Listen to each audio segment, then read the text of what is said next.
Our attention is our most valuable asset. It is our most valuable currency, and we're spending it every day. The question is, what are we buying with it? What are we exchanging it for? And what is the payback that we're receiving? Because the fundamental essence of who you are is source consciousness, the eternal and infinite awareness of beingness. Everything that is created from consciousness and is created within consciousness. And the way that our awareness, that awareness of source consciousness, moves through our cognitive mind is through our attention and our focus. So where we're placing our attention and focus is what that consciousness is going to create. So we're constantly recreating whatever we're putting our attention and focus on. We're reinstating the identity that is putting their focus and attention on these things. When we harness the power of our attention, we're harnessing our creative force. And this is the key. So when we're trying to transform ourselves, we're often trying to transform ourselves from an identity we're dissatisfied with. And that dissatisfaction is due to the lack of connection to the awareness, the source consciousness that we are. Every time we transform into a new version of ourselves, what we're actually doing is shifting the viewpoint through which source consciousness is looking through to a different viewpoint. And that different viewpoint is inevitably expanded, which means we're closer to the source of what we are. But if we're constantly putting our attention and our focus outwards, it's very difficult to transform ourselves, because we need to harness that awareness in order to be able to move it to different viewpoints, to different experiences. So if you think of your attention as like an attention asset fund, every time you're drawn in by a notification, you're withdrawing funds. Every time you're entertaining gossip or complaining, you're investing in gossip and complaining. You're creating more things to gossip and complain about. You're doom scrolling and you're essentially creating bankruptcy of your attention asset fund. It's frivolous spending. There's no payback, there's no reward, it's just energy expenditure. You're literally seeping your creative force out. The way we start to consolidate our awareness, become more in tune with our creative power, is through things like meditation, stillness, and being present in the moment. This is like putting our attention and our focus into a high interest savings account, which just compounds and keeps giving back and back and back to us. This is the same for things like yoga, qigong, tai chi, things that draw us into our body, draw us into that present moment experience. Often, what we are putting our attention and our focus on when we are in a state of dissatisfaction or dysregulation is drama.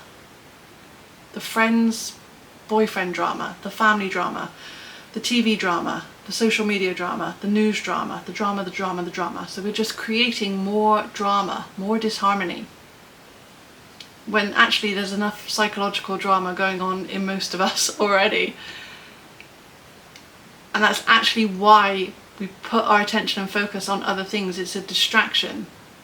And distraction is an avoidance mechanism. And we're often avoiding the painful thoughts and feelings that we would be left with if our attention wasn't being focused outwards. But these painful thoughts and feelings are what we need to see in order to begin our transformation. That psychological drama is what needs to be seen. The viewpoint needs to be seen clearly before we can ever know how we're changing it. You can't move from one destination to another without first knowing the destination you're at. It would be like putting a destination into sat-nav with no starting point. You can't go anywhere from there. You need to know where you're starting from. And so it often is chaotic in there when you first start drawing your attention and your focus in, because all the things you've been avoiding are now clear as day. But we now have more of our power with which to consciously choose. Because if you're in an identity that you want to transform, and you now know the psychological pains, the thoughts, the feelings, the conditioning, the programming that identity is looking through,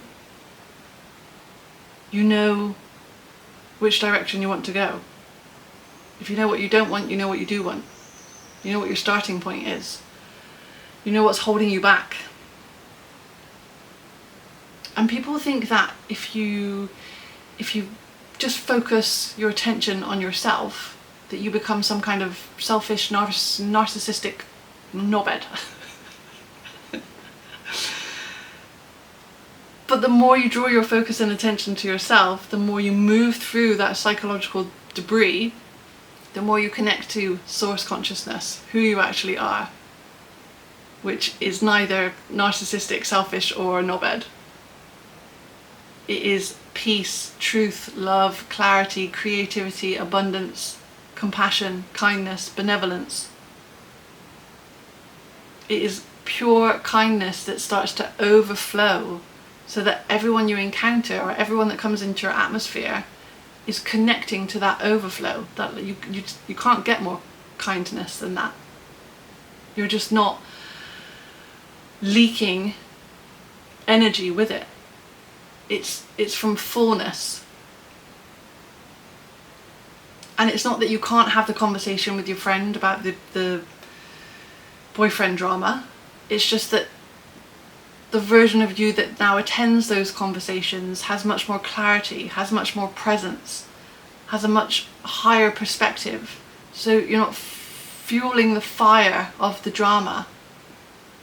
You're bringing presence to it, which is often how another person can shift their own viewpoint, shift their own conditioning or programming. And you're not taking that home with you.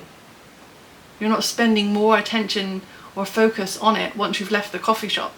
So for me, as somebody who used to identify as an empath and overextend and overgive to literally every friend I've had, or had, I'd bring their problems home and it would still be churning in my internal narrative. Again, that's another surefire way to avoid your own programming and conditioning, to think about other people's problems or other people's dramas. If you've ever done an attention detox, taken yourself off social media, limited your screen time, said no to invitations you really don't want to go to anyway, you will recognize how much calmer and clearer and more energized you feel. And that is because you are drawing your focus and your energy and attention back to yourself. And it's not to say you can never do these things. I'm still, I don't have a TV, but I still will watch Netflix or sometimes Amazon Prime, what's that thing called? Prime Video. But the more and more you come into connection with your source consciousness, your I amness, the less and less inclined you feel to do that. And when you do that, the less and less inclined you feel to stay there.